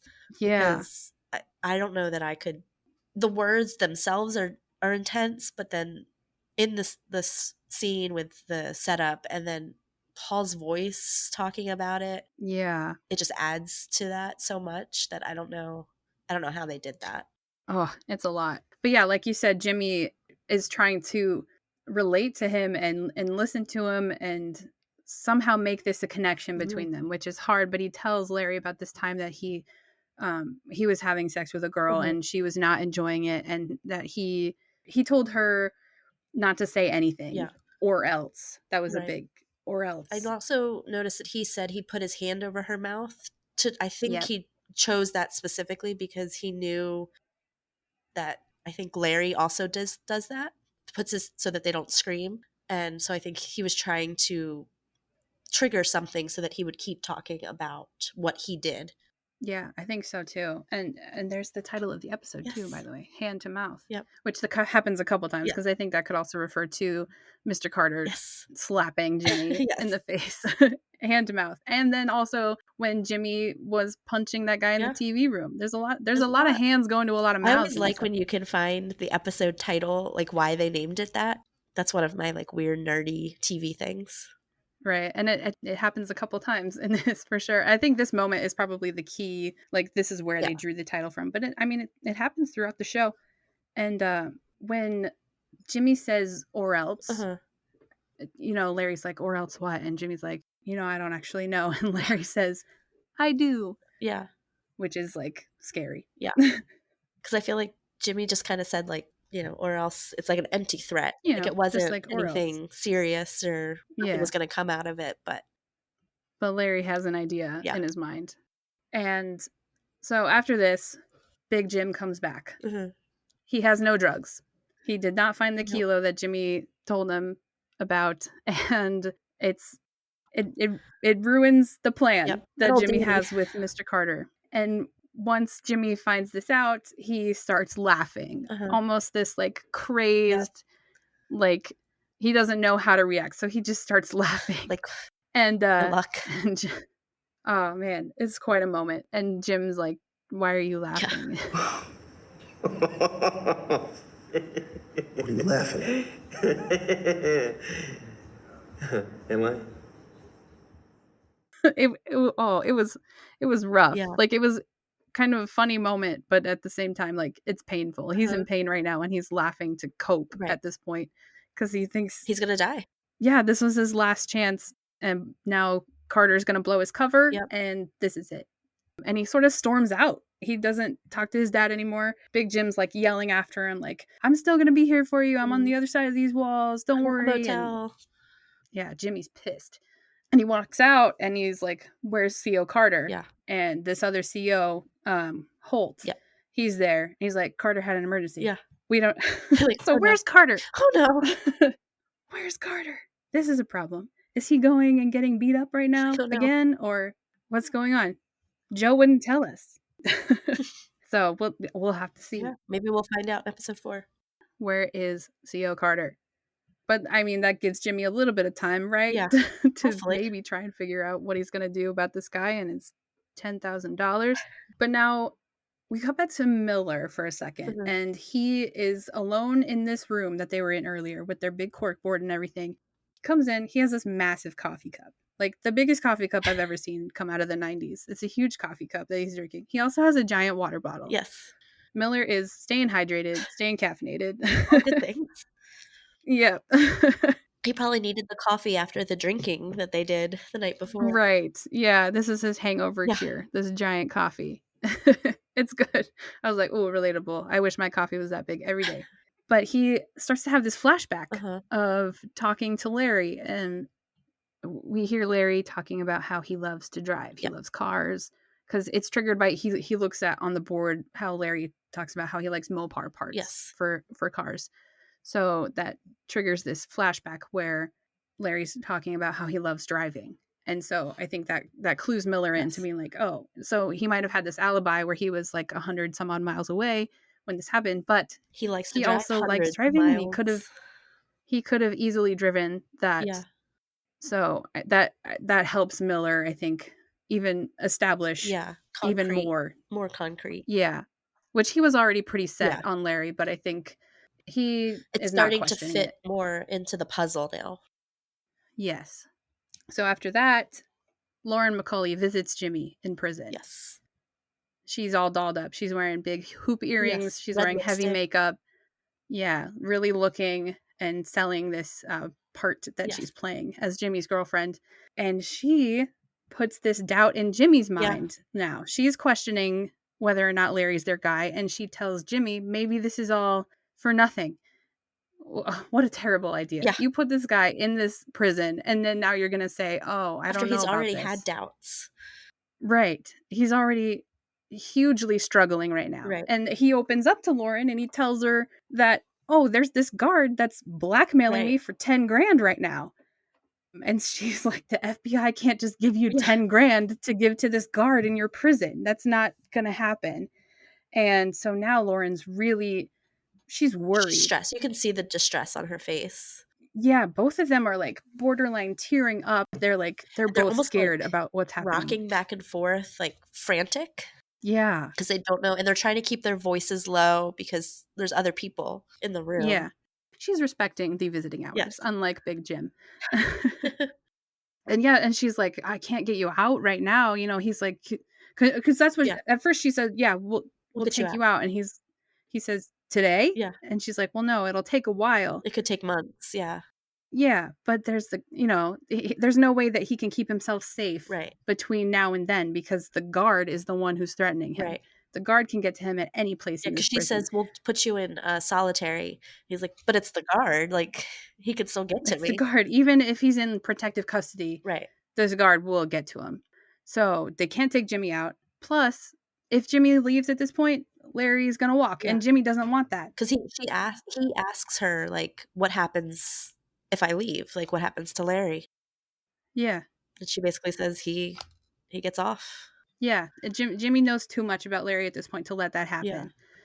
So he's determined to stay in. And in this scene, Lauren is so worried about him. Yeah. Like a huge contrast to what she was saying before with Miller earlier about how, he's just a guy in prison. Like, it doesn't matter if something happens to him. She's worried. Yeah.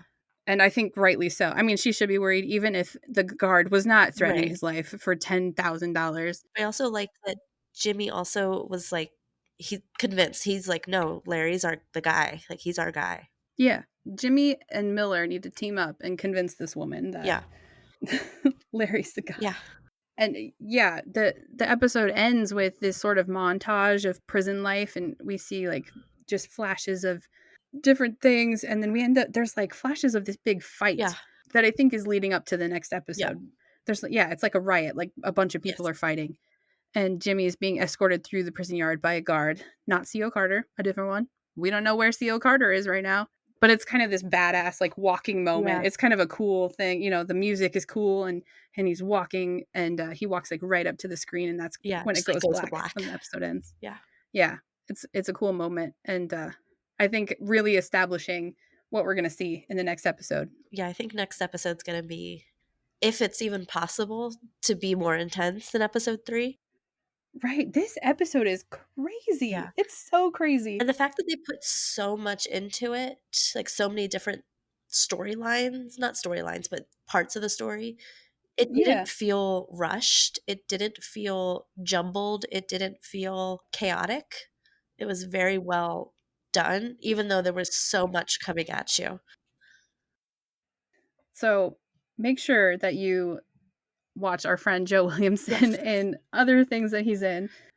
Catch him as an intern in Grey's Anatomy, and definitely check out those web episodes because he is the star of those, which are so funny. He's really good in that. He's in All Rise. It's he's only in a few episodes of that, but he's pretty good in that so far. Right. He has a little sort of romantic arc in that, which is really fun. And I guess maybe should we explain some of our clues? Oh yeah, we probably should. Let me go through some of our clues here and see if we're real proud of the clues, guys. I was giggling like an idiot, like making up these silly clues. It's so much fun. It was so fun going through the IMDb pages, trying to find connections to other cast members to see what we could use to throw people off.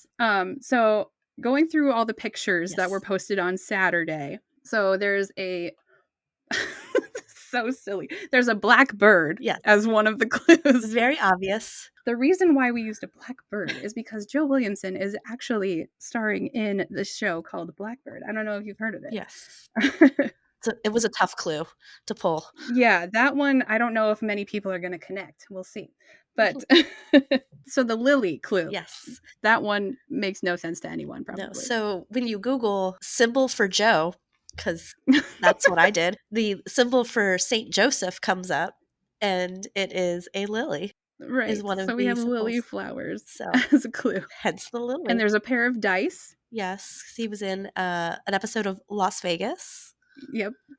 But then somebody else was in a show or a movie that was Vegas related. Was it Paul Walter Hauser? Oh yeah, we were also trying to throw people off with Yes. these clues. Yeah. So the dice could relate to Paul Walter Hauser. The black bird could Could be anybody. Could be really anybody. There's also this is you guys, I'm still so giddy about these stupid little things. Yeah. So the ham clue. I laugh so much. It's ridiculous. It's because Joe Williamson has a scene in this movie called Lucy in the Sky, Yes. starring Natalie Portman and John Hamm. Yes. So all these clues are just in relation to him, like Yes. being in other things with other people. Yes. It's very. No one was going to guess this, Yes. I think. But it was fun for us who knew what it was going. And the best. Our first two clues. Sorry. Did you say the martini glass? Oh, not yet. I was just swiping through them. But first, our first two clues were songs. So I want to explain those first, which are so dumb. So the first clue was the Batman theme. Yes. So Joe Williamson was in a movie called Ford v Ferrari. And the star of that movie was Christian Bale and Matt Damon. So Christian Bale obviously played Batman in The Dark Knight. You could also tie it to Matt Damon because Ben Affleck was also Batman. Yes. Ben Affleck is best friends with Matt Damon. Look at all these Batman clues that have I just thought of that one. That are somewhat Joe Williamson adjacent Yes. that we put in here. But yeah, Martini Glass is my favorite. That was a big one for us. Yes, so, as Gilmore Girl fans. Yeah, so if you've seen Gilmore Girls, the episode where Rory turns 21, her grandparents throw her a huge 21st birthday party, and they make a drink called the Rory, which is like this pink, sickeningly sweet type drink. Yes, martini. Served in a martini glass. Yes, and Joe plays the bartender who hands over. I love that he gave us the line. Yes. He's like, I remember it. It was one of his first ever acting roles. And it was like 20 years ago, too. Yeah. Oh, it was so good. I loved it. And Taron played up that so much by posting a photo of him with a martini glass the next. Yeah, he like, what is it, like Thursday this week. He posted a picture of him drinking margaritas out of a glass that looks like our martini glass that we put in there. So that he just played that up. Yes. Sorry that it's not actually Taron Egerton who is our guest this time. We didn't have enough time to get him on this one. We didn't want to put too much into one episode, so. Right. We can't have literally C.O. Carter and Jimmy Keene in the same episode. Right. That would make no sense. He's got to have his own episode, so maybe next week. Yeah, maybe. Yeah, if we have time next week, we'll probably throw him in. Let's see, more of these clues. Oh, the Celine Dion song, All By Myself. So good. So funny. We explained that when we were talking to Joe. Yeah. And the cross stands for Joe was the lead in this movie called In Lawfully Yours, where he played a pastor. So that's what the cross is symbolizing. It's literally symbolizing Jesus. Yes. And was there a police hat? Yes, there is a police hat, which refers to Joe's. He's been a cop in a couple of different like sort of little roles that he's done, little guest star episodes, and obviously he's playing a guard in this. So yes, that was that clue. Oh, we should have put basketball. He was the voice in NBA 2K17. Should have put a basketball in. We can still do it. It's still. We'll put a basketball in. So the basketball is because I just happened to look at his IMDb. Right. We're recording this on Saturdays, so Saturday is when all these picture clues are going to come out, and so we can throw a basketball in there. Why not? Really throw people off. And then we have the little Among Us guy with devil horns. So I love that one because first of all, C.O. Carter has been sus. We've been suspicious of C.O. Carter for a while, so that's kind of an Among Us thing. And the devil horns because Joe had a couple episodes on the show Lucifer. Yes. He was really good in that show. I just recently rewatched his episodes, but I love that show. So that is that reference. And then of course we have the rocket, which as you all know, that might have been a little bit of a crappy clue for people thinking that it was Taron Egerton. But Joe Williamson, this is again another reference to Lucy in the Sky, just like The Ham. Lucy in the Sky is a movie about an astronaut played by Natalie Portman. And so that's what The Rock is And for. in kind of a roundabout way, Lucy in the Sky and Lucy in the Sky of Diamonds. Right. Elton John did a cover of that song. Yes. We're throwing you off on purpose. But all of these goofy Masked Singer vibe clues led us to our amazing superstar guest, Joe Williamson. We've been so excited for this one. I don't know if I could say enough how thankful we are. We've been holding this secret for a long time now. So long since the idea came to us. He was our first yes, I think. He was. And he told us to hold off until this specific episode. But yeah, we've been holding this secret and literally nobody knows. Nobody knew. We just have to hold in the secret for like another 2 days. Yes. You guys all know the secret by now. Yes. You're listening to this. You know the ever amazing Joe Williamson was so generous with his time and let us talk to him about Blackbird and about all kinds of other stuff. Yeah. And don't worry, we have more fun things coming. Yes, more special He wasn't guest our only stuff. special guest. We've been working hard on some others. So you'll definitely want to keep listening to us. Okay, so I think that's going to be it for this episode. Thank you guys for listening. Thank you so much. Hopefully you enjoyed this episode half as much as we enjoyed making it. Yes. It was amazing. I will link Joe Williamson's social media in our show notes. Go follow him. I will share his videos on Instagram that he talked about in the show. And yeah, join our new Joe Williamson fan club that we're starting. Tell him you heard him on our podcast. Let him know we sent you. Yeah. Follow us on our social medias, by the way. We're at Devil Details Pod on both Instagram and Twitter. And follow Joe Williamson at Williamson_Joe on Instagram. Yes. He's pretty active. And we will talk to you next time.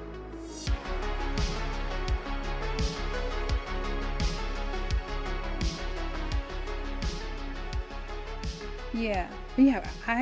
I'm so curious about what's going on with C.O. Carter. My only theory that I have at this point, I don't know. He said an emergency. I actually don't know. Yeah.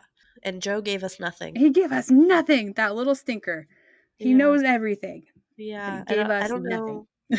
No, if he gave us so much. Put him at the guard tower. I don't know. I don't know, man. So we're still on C.O. Carter watch for sure. Yes. We're still on Taron Egerton's hair watch. Yes. That's not going to stop unless we miraculously get some insight on that. Answer. We should have asked Joe if he knows anything about Taron's hair. He probably would have known. Yeah, but he wouldn't tell us. Yeah. It's a spoiler. No, just kidding. Hollywood secrets. Yeah. I know we say it all the time. It's our catchphrase for the show, but I'm excited for episode 4. Excited. We're so excited. I love TV and I get really excited over TV. And I mentioned this to Joe when we were talking to him that I love to binge TV. Like I'm a huge binge watcher and I'm not a big fan of watching week to week because I get so into it. But this, I like that it's spaced out. Right. First, it gives you that excitement each week to build up to it. Knowing it's only 6 episodes, so it's not going to last the whole season or a full 22 episodes, but it gives you that time to talk about it, think about it, rewatch it, or record a podcast about it. Do a podcast about it, take notes. Yeah, it's a show that you need to breathe between. Yeah. What did Joe say? That you need to like have a shower and take a walk outside, which is true. I watched it on Thursday night, and afterwards I have to watch something kind of fluffy afterwards because otherwise I'm crazy like that. And my brain I have nightmares about it. I can't watch CSI or Law and Order at night. I'm a big baby, so I have to put something fluffy like Friends or The Office or something to kind of distract my brain. I'm pretty sure Joe Williamson has a part in an episode of CSI New York. I think if you're an American actor, you're on Law and Order or CSI. Yep. Or Monk. I think Monk is the one that everyone has a guest role on. I feel like if everybody, when you look through their IMDb, has a Law and Order or CSI or something like one of those types of shows, long running shows. Are you even an actor if you're not in one of these shows? Yes. It's an easy show to get onto, apparently. But yeah, we need to pump up Joe Williamson a lot, I think, here. Yes. I want to like list a bunch of stuff that he's in. I didn't even talk to him about Lucy in the Sky. Oh yeah. That's a big clue. That's a bunch of our clues One of from the that big- movie. I almost said it, but then I was like, oh wait, I got distracted talking about something else.